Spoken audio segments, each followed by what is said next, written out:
Welcome to Idaho Fish and Game's Hook and Bulletin podcast, your weekly news roundup of hunting, fishing, trapping, and conservation stories from around the Gem State. Hosted by Fish and Game's Public Information Specialist, Connor J. Lease.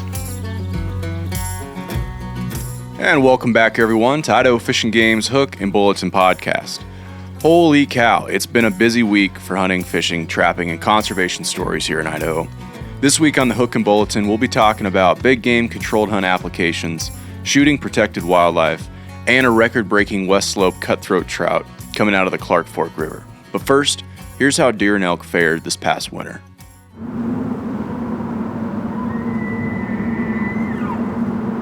Statewide winter survival for mule deer fawns and elk calves fitted with tracking collars has shown to be slightly higher than average through the end of March. Here's Fish and Game's Deer and Elk Coordinator Toby Bedreau on what that means. From a statewide perspective, winter survival is tracking very close to what we've seen prior to last year's brutal winter.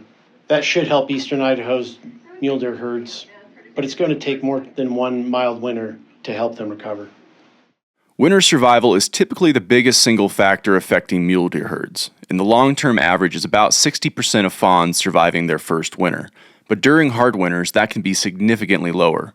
To monitor herds, Fish and Game biologists in early winter captured and collared 217 mule deer fawns and 151 elk calves in various parts of the state to track their survival over winter.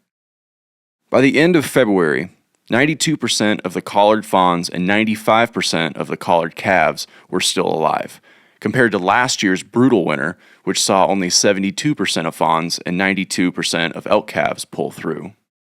The best thing for recovering deer herds following a brutal winter is a series of mild winters that follow. This winter definitely fit that description, and thus gave recovering mule deer herds in East Idaho some much-needed reprieve. And the latest reports from Fish and Game collar data support that. Through the end of March of this year, 82% of fawns and 93% of calves with tracking collars have neared the finish line on another winter. But the race isn't over just yet. Depending on weather, March and April are often when fawn and calf mortality is the highest because the young animals' fat reserves are largely depleted, and their digestive systems need time to convert to digesting fresh, green forage. So why does all this matter? Well, fawn and calf survival is critical to growing herds or sustaining current populations. The survival of young mule deer has a direct relation to the fall deer harvest because yearling bucks typically make up a significant portion of the overall mule deer harvest. In addition to all that, knowing how many collared animals die each winter gives Fish and Game wildlife biologists a good estimate of how the rest of the population is faring.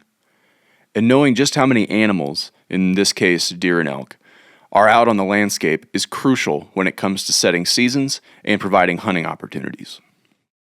Okay, moving on to what not to do when shooting recreationally. Every single spring, the southern Idaho desert becomes a popular area for recreational shooting. While most target practice is done by responsible gun owners, there is a small yet concerning number of folks whose idea of quote-unquote recreational shooting is killing protected wildlife, and that is hugely illegal.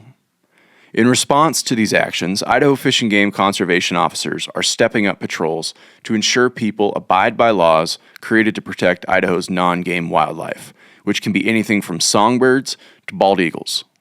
Right now, the only open Idaho hunting season for birds during spring is wild turkeys. Aside from a few unprotected bird species, you can pretty much chalk everything else up as being protected. And it's your responsibility as shooters to know your targets. Killing protected wildlife may result in a citation that can lead to fines, revocation of hunting privileges, and forfeiture of your firearms. It's a really sad reality sometimes, but there are ways folks can help. If you happen to witness someone shooting birds, there's a good chance they're poaching protected wildlife, and the best thing you can do is to report them.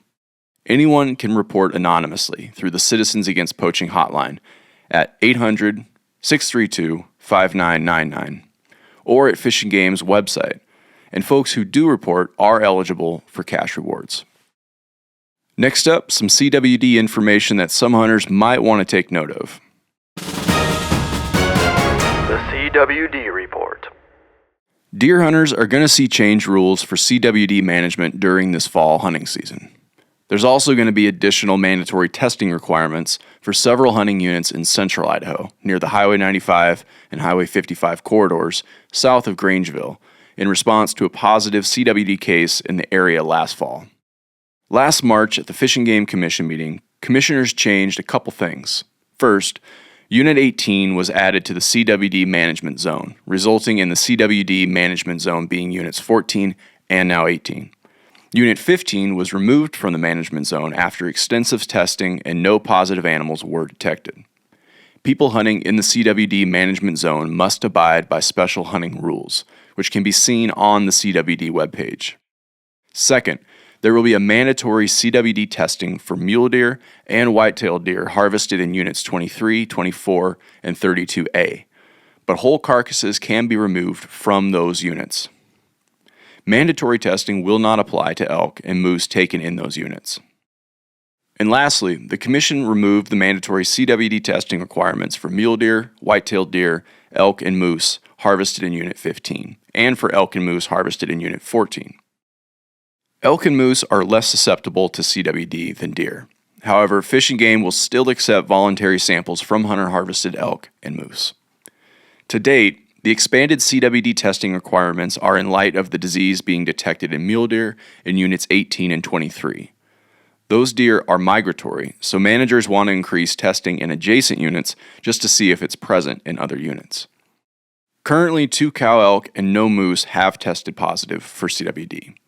And although they can still contract it, managers are less concerned about CWD affecting those animals. Now, a question that inevitably always gets brought up when CWD shows up in the headlines is why? Why does all this matter? I'm going to go out on a limb here and say that hunters generally want healthy deer herds. Whether you want to believe it or not, chronic wasting disease is a huge issue, and not just in Idaho.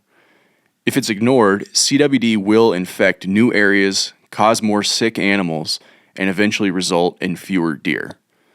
And although elk and moose are less susceptible, CWD will also spread to them. That's why this is important. Right now, it is still very much manageable in Idaho because only a tiny fraction of the herd in those detected areas are infected, less than 2%. But when that rate exceeds 5%, the disease spreads at a much faster rate. So the small inconvenience of having a harvested deer tested will provide critical information about what's happening with the disease here in Idaho. For more information and to see maps of the units that require testing, check out Roger Phillips' story on our website. All right, we're backing up the fish stocking trucks. Here's where you can expect to see some stocked rainbow trout this May. Fish and Game hatchery staff will be stocking roughly 410,000 catchable-sized rainbow trout across the state at over 3 dozen fishing spots. If you want to see this month's stocked fisheries broken down by region, head on over to our website or hit the link in the description. Many of these fisheries are easy to access, family-friendly fishing destinations. All you need to get started is a fishing license and some basic tackle. Annual adult fishing licenses cost around $30. Junior licenses cost around $16, and youth, for those younger than 14, can fish for free. Fishing for stocked rainbows can be a great way to introduce budding anglers to the sport by using simple, inexpensive setups like worm and marshmallow combinations, or commercial baits like power bait or crave, placed either near the bottom or below a bobber.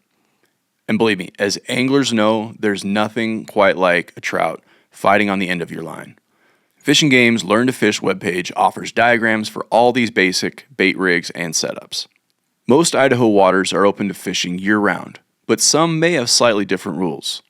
Be sure to pick up a 2022 through 2024 Idaho Fishing Seasons and Rules booklet, available at any Idaho Fish and Game office or most sporting goods stores statewide.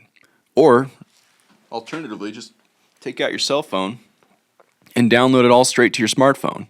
You can have all the season dates, special regulations, bag limits, everything you need for next time out in the backcountry when you're out of self-service. Just pull out your phone. You got it right there for you. All right, with that, it's time for the Rapid Fire Bulletin.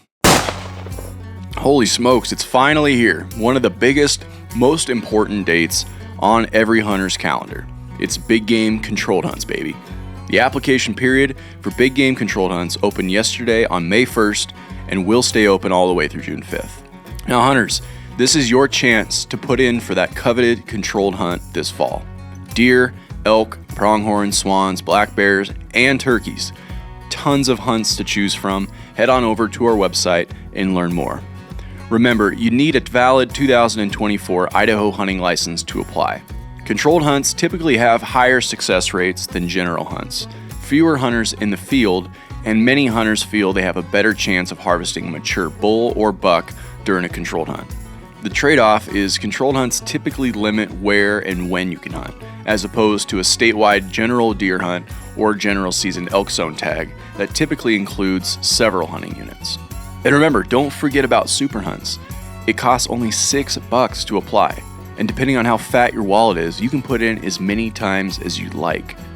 If drawn, Idaho's super hunt tags allow you to hunt any open unit, general or controlled hunt, for that specific species. Head on over to Fish and Game's super hunt page to learn more. A big congratulations to Daniel Whitesit of Post Falls on landing a new catch and release state record for Westslope cutthroat trout. Daniel hooked the lunker trout while fishing the Clark Fork River in northern Idaho back on April 13th. After landing the fish, Daniel recorded the required measurements and photos to document the fish's impressive length before releasing the trout to fight another day. At 25 inches long, Daniel's fish eclipsed the previous record of 24 inches set by Madison Nakos back in 2021 from nearby Priest Lake. Westslope cutthroat trout are found in rivers and some lakes primarily throughout central and northern Idaho. They rarely exceed 20 inches, making this an exceptional catch. Cutthroat trout are Idaho's state fish, and the Westslope cutthroat trout is one of 3 species native to the state, along with the Bonneville and the Yellowstone cutthroat trout. If you want to get inspired about these cool native trout, head on over to our YouTube channel and check out our brand new short film titled A Cutthroat Story. Okay, here's a story for the whitetail hunters. Have you ever wondered why it's so important to fill out your hunter harvest report every single year? Well, in the second installment of the Clearwater Region's Whitetail blog, Fish and Game wildlife biologist Kenny Randall explains how hunter harvest data is used for managing whitetails in the Clearwater region. Check out the video and write-up to learn more. Link in the description. And for all you anglers out there, think you know Jack? Well, why don't you take a little salmon quiz and find out for yourselves. Natural Resource Program Coordinator Tim Copeland has put together a really fascinating story all about the origin of the term jack as it relates to salmon and a whole bunch of other cool information related to Idaho's salmon populations. Hit the link in description to learn more. All right, that's it for this week's stories. It's time for our question of the week.